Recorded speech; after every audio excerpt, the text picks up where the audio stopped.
Warning, this is a podcast about RuneScape's story and lore and will inevitably contain spoilers. You have been warned.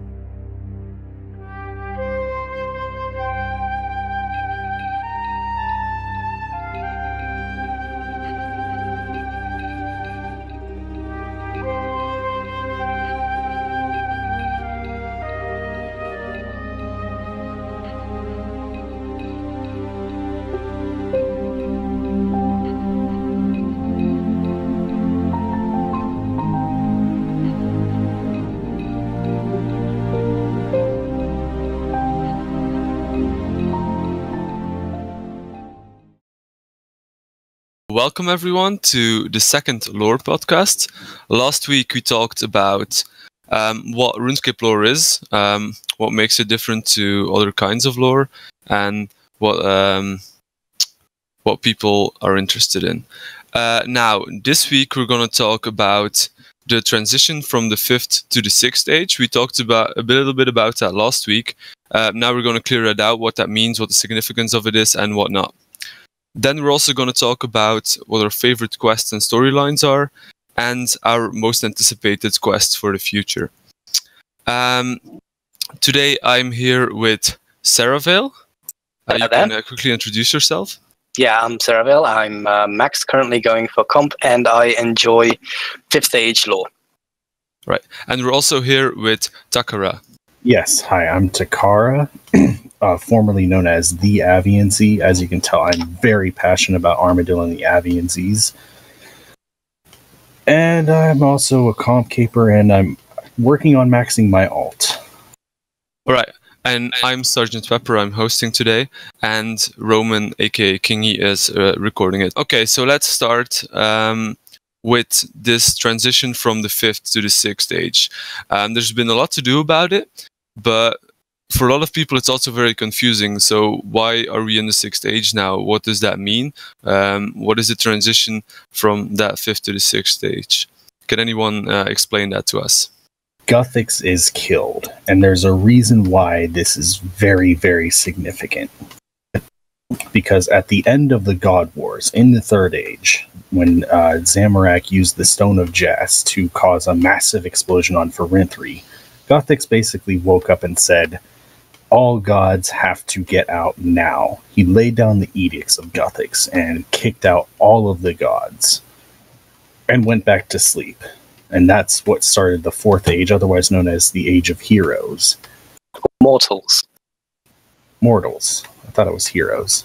Because that's when Varrock first got founded as Avaraka, with Arav taking on Zima Regal. And there were other heroes that I can't remember off the top of my head. But mortals as well. Fair enough. Yeah. But that's why so when Guthix was killed at the end of the 5th age, all the gods came pouring back in and started doing godly things upon the planet. Which we first saw at the Battle of Lumbridge with Saradomin taking Zamorak on, and then also Bird and the Beast battle in which Armadillo slew Bandos, and then also Tuska arrived and we had to band together to kill her, and that's why there's a giant dead boar in the desert just to the east of the bandit camp. What I do find interesting is that Guthix made those edicts that banned all the gods. I don't really know how comes that Guthix had that much power over the other gods. What gave him that amount of power that he could ban any god from Gielinor? So that would be something I'm interested in hearing. First you have to know how Guthix ascended to godhood, which was when Skargaroth invaded his homeworld. I'm sorry, the name eludes me right now. But basically Skargaroth, which was an older god, not an elder god, but an older god, came to Guthix's homeworld and started... Sorry, Naragun. Right, Naragun, sorry. Thank you very much. So Skargaroth came to Naragun and started laying waste to the world. And I don't remember exactly how it happened, but Guthix found the Elder Blade, which he used to kill Skargaroth. And by killing a god with an elder artifact, he himself ascended to godhood, but his entire race was destroyed. So Guthix went on a journey throughout the worlds that were created by the elder gods. And eventually he came across Gielinor. On Gielinor, he brought other races to the world, which is what happens in the first stage, which is Gielinor gets... a lot of races get introduced into Gielinor by Guthix, and he makes a world gate that connects the world of Gielinor to the other worlds.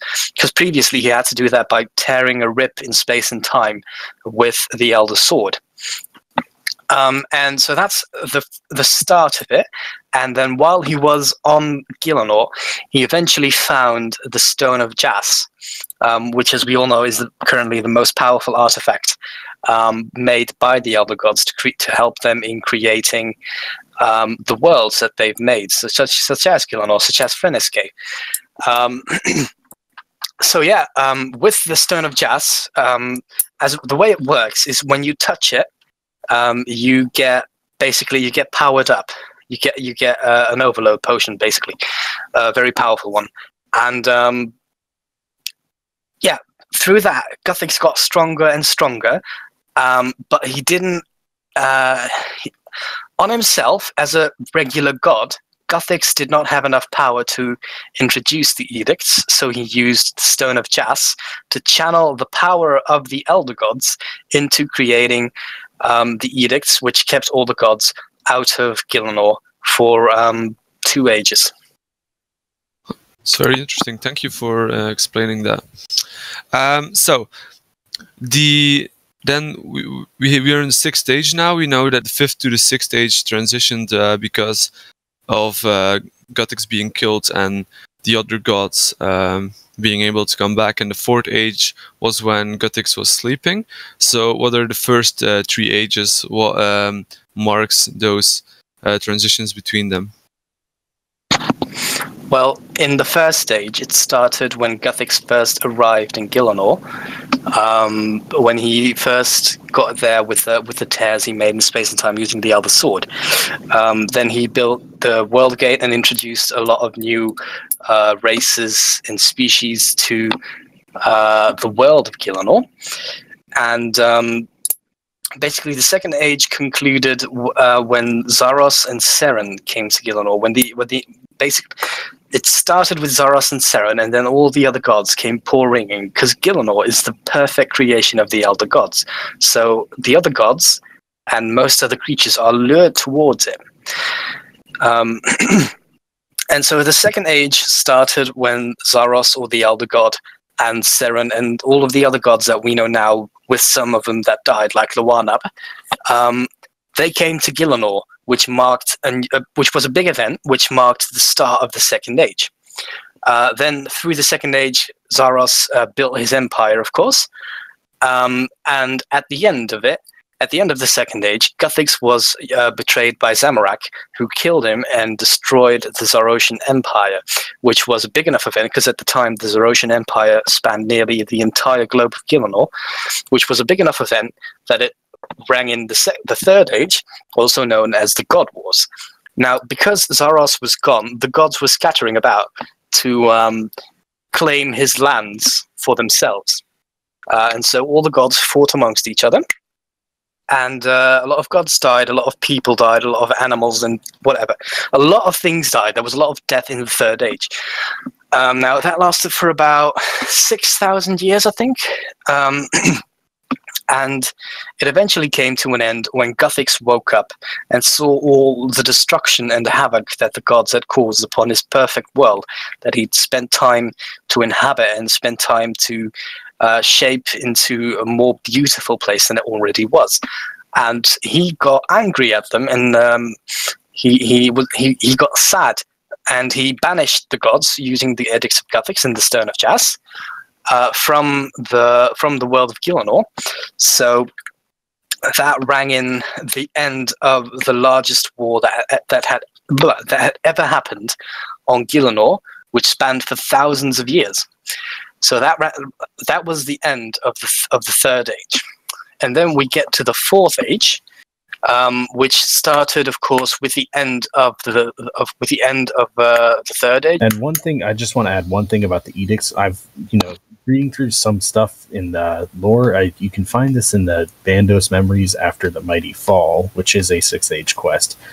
It seems like Guthix actually went and kicked gods out on a 1-by-1 basis first, the biggest threats. So he went to Zamorak and Saradomin, who were still fighting even after the Pharynthri explosion.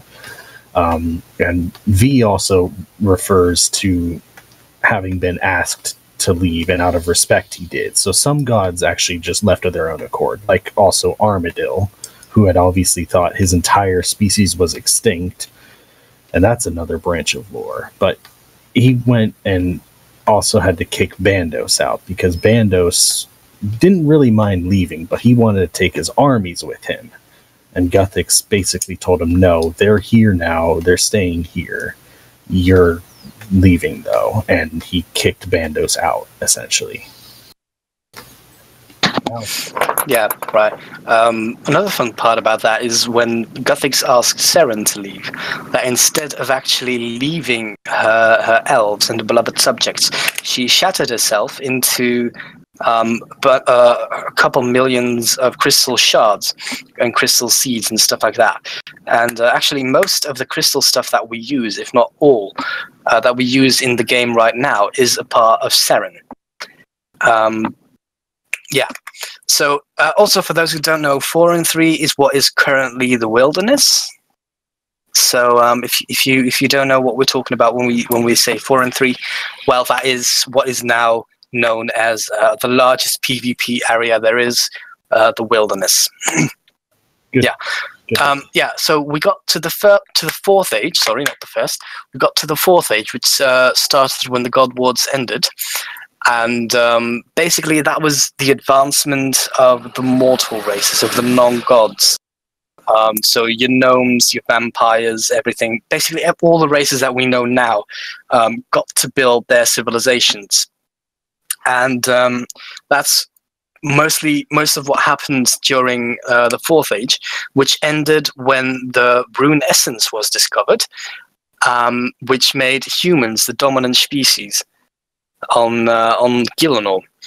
And when the Fourth Age ended, we got the rune essence, and so we led into this Fifth Age, which ended when Guthix died. Right, thank you very much.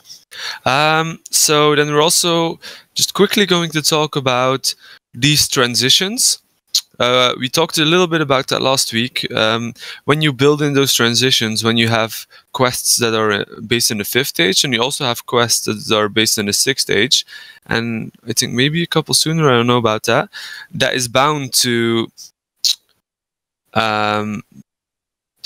bring up some problems, some storytelling problems, and I think you all have a couple things to say about that. I'm going to let Takara go first on this one. Oh, I was ready. I know. Okay, so sometimes this can create problems with the timeline. It can create what is popularly called a lore fail. Now, the most egregious example that I always bring up whenever anybody uses the term lore fail is Idria. See, Idria is the leader of the Guardians of Armadil during While Guthix Sleeps and Ritual the Majorat, both of which take place in the Fifth Age. Now, at the end of Ritual the Majorat, she is completely and utterly destroyed by Dragonkin fire. Like, there's not even a skeleton of her left. Yet, at the end of While Guthix Sleeps, after you complete that quest, if you talk to her, she will refer to Armadil killing Bandos, which is completely out of the timeline. Now, I don't know, they might have patched this already. It's been a while. I completed this quest. I completed While Guthix Sleeps on my alt, and I'd heard about this before, and I wanted to check to see if it was still there, and it was still there. But I couldn't just not do Ritual the Majorat immediately after. So I have no way of knowing if they ever patched that out. it's literally just one line where she just tacks on to what she was already talking about in the context of post while Guthix sleeps in, taking on Lucian. So that's a major timeline thing. Another thing I noticed, and this was while I was doing some vampire quests on my alt, there's a very obvious starting point for missing presumed death, but the vampire quests do have you running around in that area in some instances. So you'll see the starting point of something that's way ahead of what you're doing now. But there's not really a way to fix that, No, but they do say that what happens in the sixth stage is what happens right now, and every quest that's in the fifth stage, that even the ones that are still to come out, have already happened. So that's kind of a weird thing, but it does sort of explain how it happens. I mean, the distinction could be a bit clearer, but yeah. And actually, I actually gotta give credit. I gotta give credit to Mod Stu, because he has been working on this kind of stuff, on making more clear indications as to whether a quest is 5th or 6th age. He's been doing a lot of great work for the ninjas, actually. Wait, so there are still quests being released in the 5th age right now? Oh no, we're not done. We're not done with the 5th age quite yet. There's still at least the Pirates and Gnome series left to be completed. But to be honest, I personally don't understand why you would still be making 5th age quests right now, because your character can't live into 2 times at once. So, I mean, no, but that's what why can't you continue the Gnome quest, for example, in the 6th age? That's one possibility. They could just, say, okay, all these Gnome quests, they're now 6th, or, any future Gnome quest that continues this Gnome storyline is now in the 6th age. And the Gnome quests are kind of isolated, they're kind of out there. I don't know what relevance really it has, whether the next Gnome quest, whenever that comes, is going to be 5th or 6th. As for the pirates, though, there is a pirate-related god that we would need more setup for. It's called Zautak. You'll hear some lorehounds just obsess over this thing, which we could talk about or not. Well, what I'm thinking is that if you make a transition to another age, then it's only logical that the whole world continues in that, and in my opinion, you would have to build the rest of your quests around that new age, because that's just the world right now. And I think it's weird that in a present time you would enter new quests that are basically in the past. Your character would have to be time traveling the whole time, and I just don't really see the point in that. If you're going to do a big thing, a big change, then I just think you need to build your whole world around that new change. Yeah, but the thing is, you're looking at it, I think, in the wrong way, because you're looking at it as though you're time traveling, whereas I see it more as you're reliving your memories. Because, for example, take the Vampire Quest series. A very large plot point in that series was that Saradomin blessed the River Selve so that the vampires couldn't cross it. Mm-hmm. And if the edicts came falling down, so would the storyline of that, because the Selve is part of the edicts, if I'm not completely mistaken. It's just on a lower scale. I don't remember exactly how it went, but basically the Selve is blessed by Saradomin. But another god could override that, and it would have made for a very different quest series, which was not the direction they wanted to go with it, because it was a very integral part of the storyline that the River Selve was a big obstacle for the vampires. And it also worked the other way too. There's in the Vampire Quest, they do refer a lot to the Edicts of Guthix, and one thing they were the King of Varrock and his advisor were very reluctant to send any help to the Myricky because they thought it would disrupt the balance, And they had a different interpretation of what the Edicts of Guthix were. What they thought it meant was there has to be perfect balance in the world. So the Zamorakian vampires have to, Canifis and everything, east of that, that's theirs. That's their side of the river. Our side of the river is, Silvaria to Varrock and all the way through the rest of the continent of through the rest of Misthalin. So they didn't want to disrupt that balance because they thought it would wake Guthix up. They thought Guthix would wake up and destroy the world. So that's why they were very reluctant. Okay.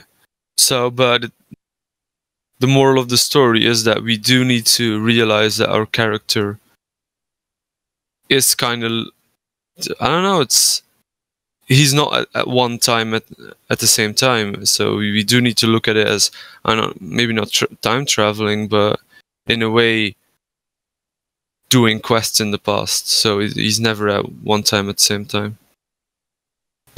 Yeah, exactly.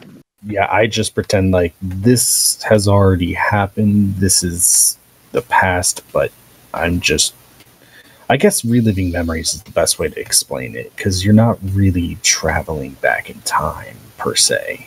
Well, except for meeting and making history. Right, there's that. Well, alright. Now, let's continue to what our favorite quests and storylines are, and whoever wants to start on this, go ahead. I'll let Takara start again. Okay. Well, I don't really have a one big favorite quest line per se. I kind of like them all, or most of them at least. However, among my favorites, I can't help but enjoy the Pirate series for one. It's very dark, but there's also a lot of comedy, and some of it's kind of slapstickish. And they did overuse the little, like, here's, something horribly gruesome is happening, so here we're gonna cut away to like a little animation of a kitten playing with yarn. But then they jokingly referred to overusing that thing in the final one in the last pirate quest that we have so far, where it says, nope, we're not going to show that anymore, and you have to do some weird things. It's a very weird, and I think it's quintessentially RuneScape. But for a more serious storyline that I really enjoyed was the Void Knight series. And I say that because that was when we start really seeing like choices. Now, we do see choices in earlier quests where you can decide to be kind of villainous, like in Haziel Cult or Temple of Ikov. And those do play out, those choices you make, they do play out much later on, especially in Ritual of the Majorat. But in the Void Knight series, I just liked how it doesn't really, none of the choices you ever make really substantially impact the storyline, because they can't they can't give everybody too many divergent storylines, or else what my Gillinor would look like would probably be vastly different than somebody else's.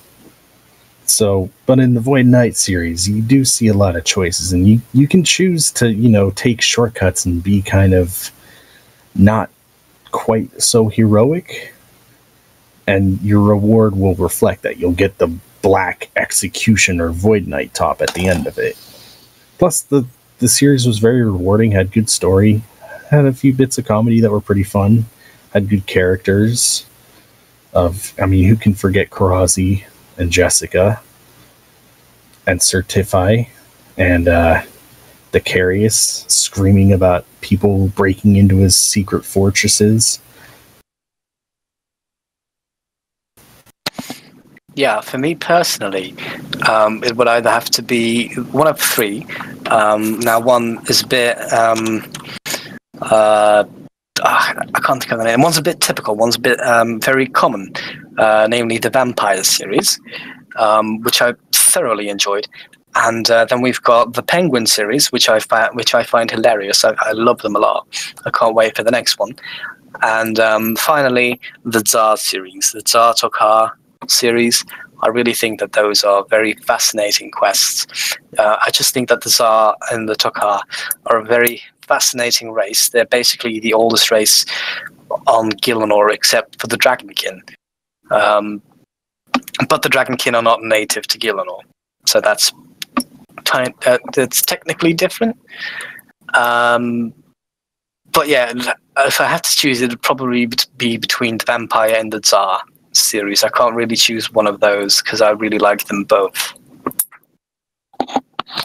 Right, I think for me it's as well the Vampire series and also the Mahiret series. I've always liked the nature of their race, like the length of their lives and their origin.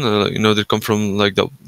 What planet do they come from again? That like Frenescane. Yeah, the like terrible, unlivable land. It's like super brutal.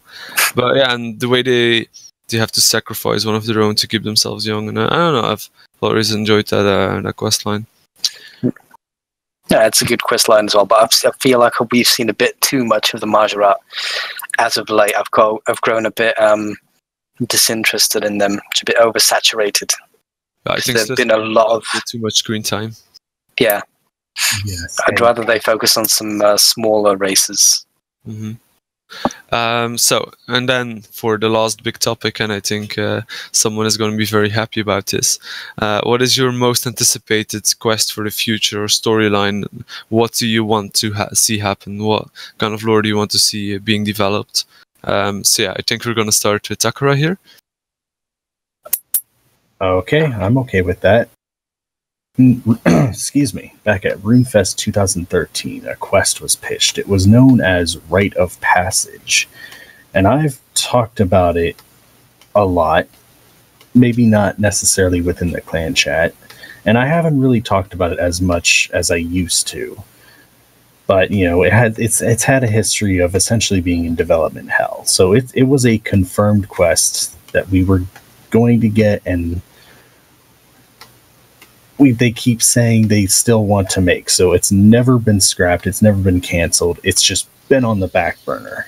But I'd rather talk about what it actually is rather than the behind the scenes history of it. So basically, it's a quest where you go to Abina, which is the homeworld of the Avianses.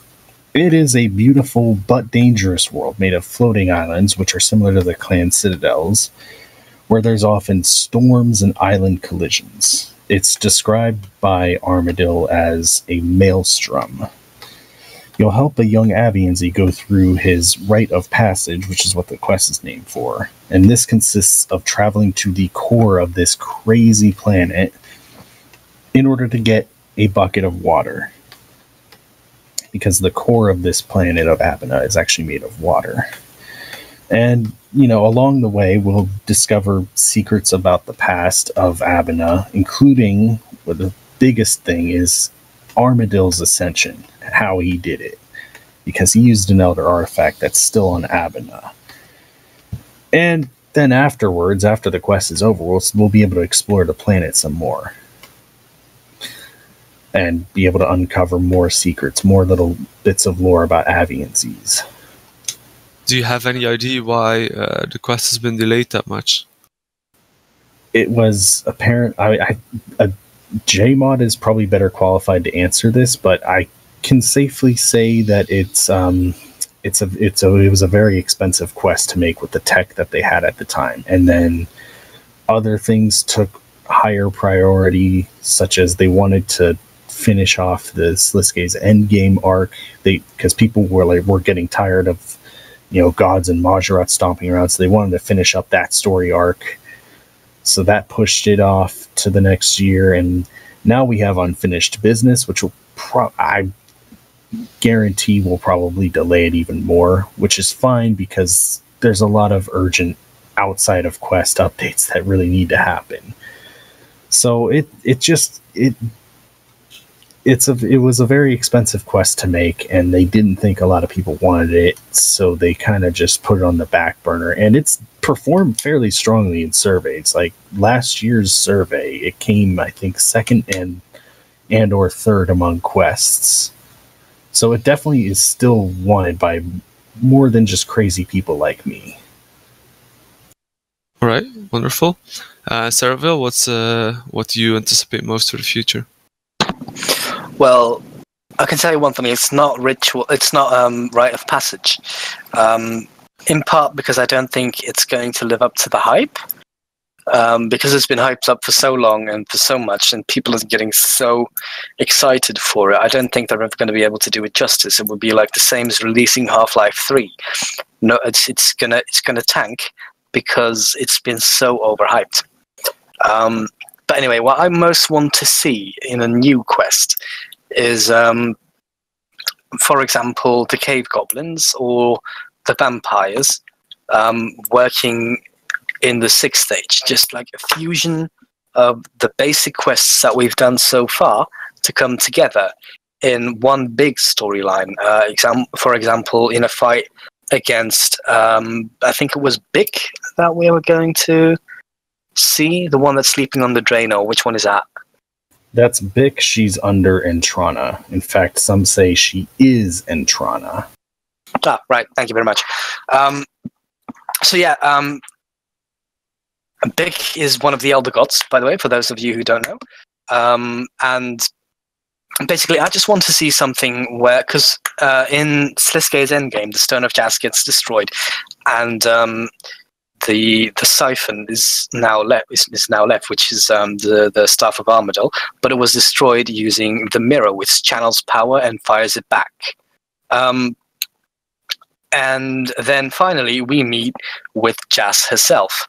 Who is of course the Elder God responsible for creating not only the Stone of Jas but all the Elder artifacts, all 12 of them that we see used. So we've got the Needle, we've got the Staff of Armadyl, we've got Stone of Jas, the Elder Sword, stuff like that. Not all of the Elder artifacts are known to us yet, but we will be seeing more of them soon. But basically, what I want to see is Gielinor banding together, because... Oh, right, that's what I was going to say. Jas, when we met with Jas, she gave us sort of an ultimatum to prove to her that life is worth existing. That we had to prove that we, as living creatures, as the inhabitants of not only Gielinor, but the entire world at the moment, of the entire universe, sorry, in this revision, that we are worth keeping alive, that there is something about us that we should that should be preserved, that we shouldn't just be destroyed to make a new revision. And that is what the storyline is going to be about from now on, the Elder Gods storyline. And I would like to see a tie-in with well, basically, I just like to see a tie-in with the cave goblins, with the vampires, with the Tsar, basically with everything. I just want to see all the big storylines, and all the small storylines, all the races and species of Gielinor coming together to prove to the Elder Gods that we are indeed worth saving and worth letting live. And that's what I want to see most of it. That's the main thing I want to see from a future quest. Right, very nice. One thing before we wrap it up. I think perhaps a couple people will be wondering what the difference is between an Elder God and the gods like Saradomin and Zamorak that we know. Well, we don't quite know how the Elder Gods came into existence, but basically the Elder Gods are the only ones that are actually born as gods, that are created as extremely powerful beings with the power to create life and to create worlds and stuff like that. Whereas all the gods that we know, such as Saradomin and Zamorak, Bandos, Armadyl, they all came from a species of life that got its hands on an Elder artifact and used that Elder artifact to ascend to godhood. What we know as godhood, anyway, because the Elder Gods are more powerful than they are. For example, the only other natural gods there are, aside from the Elder Gods, are Zaros and Seren, because they never ascended. They were created by Ma in her nightmares to calm her down and to give her to try and make her life more bearable. So Ma, in her nightmares, created Zaros and Seren to comfort her And so they're the only gods that didn't ascend through the use of an elder artifact. And with the death of Ma, they are now, I believe they are now the most powerful gods as well. Particularly Zaros, because Seren doesn't have any particular interest in fighting or doing anything of the sort. So the difference between an elder god and the gods that we have now is that elder gods can create life, whereas no other gods can. Create life from scratch, not as in get pregnant and stuff like that. Just take anything that you want and mold it into a real living creature. No other gods can do that. Only the elder gods have that capability. All right. One last thing. In the last Zaros quest, wasn't he trying to ascend to elder godhood? Not quite. He's still working on that. He wants to ascend to an elder god, but he's not fit for it. We don't know exactly why yet, but one of the things that Jas said in Children of Ma, no, not Children of Ma, it's Sliske's Endgame, sorry. Yeah. So one of the things that Jas said in Sliske's Endgame is that a flame can never be as bright as a star, no matter how big it is. So basically, while Zaros is divine, while Zaros is a product of what the elder gods have created, he's just a flame, however big, in the universe, whereas the elder gods are the stars. They are the ones that create everything. Without them, nothing could exist. And that at a certain point, Jas said that when Zaros asked her to make him into an elder god. And some people theorize that it's because Zaros is male, that he couldn't ascend to it, because in species, in animals and stuff like that, and basically in everything, it's the female that introduces new life into the world, and all the elder gods are female as well. So that's why some people theorize that because Zaros is male, that he's just unfit to become more than just a flame. Okay, thank you. So I think we've discussed a lot of very interesting things. I thank you both very much for attending the past two podcasts and sharing your interesting thoughts. It's been a pleasure, and I'm really happy with how it turned out.